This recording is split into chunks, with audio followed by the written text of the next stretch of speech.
Hi, this is Christine Kaalo of Girl Traveler.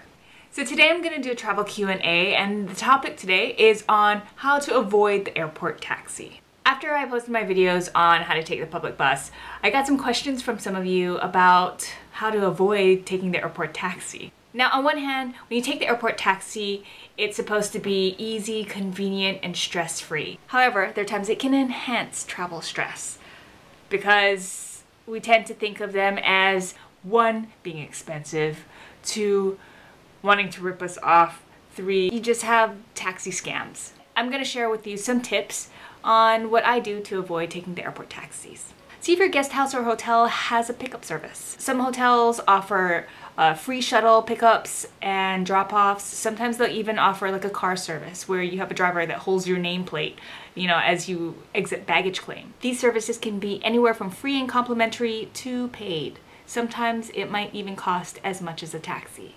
Ask your hotel or guest house for advice.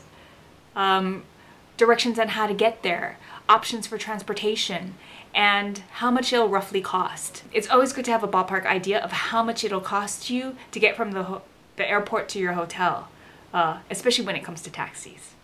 I also use this tip for haggling as well.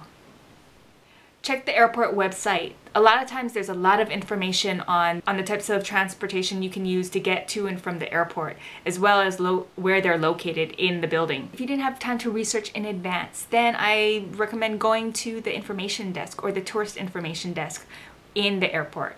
I mean the government one and not the private tour agency ones. Or the airport information desk will usually have like maps or a person there that can give you directions or tell you about the transportation options that you can use. Sometimes you'll find that the airport has a taxi stand or even a prepaid taxi stand.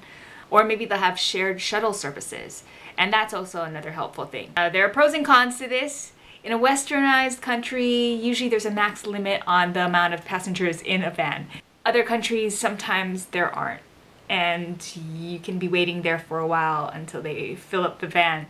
But the cost of that will be almost half the cost of your taxi bill. Share a taxi ride, but you didn't think of that one, huh? That's what other travelers do, and that's what I've done in the past too.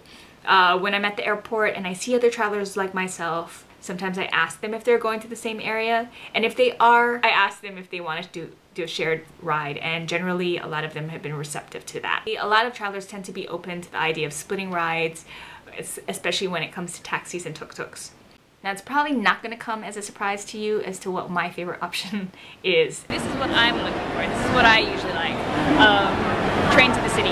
And that is to use the public metro or subway and the city bus. That's only because not only is it inexpensive, but I feel like I can have control over my situation. I know that using public transportation is going to be pretty much reliable because other locals are using it, and I'm probably not going to get scammed on one of them. If anything, maybe pickpocketed, but not scammed. Hopefully these tips were helpful to you. If they were, give me a thumbs up or a like. Subscribe to my channel. Please subscribe. And if you have any questions, leave them down in the comment section below. And I'll be sure to get back to you. Until then, travel safe, smart, and fun.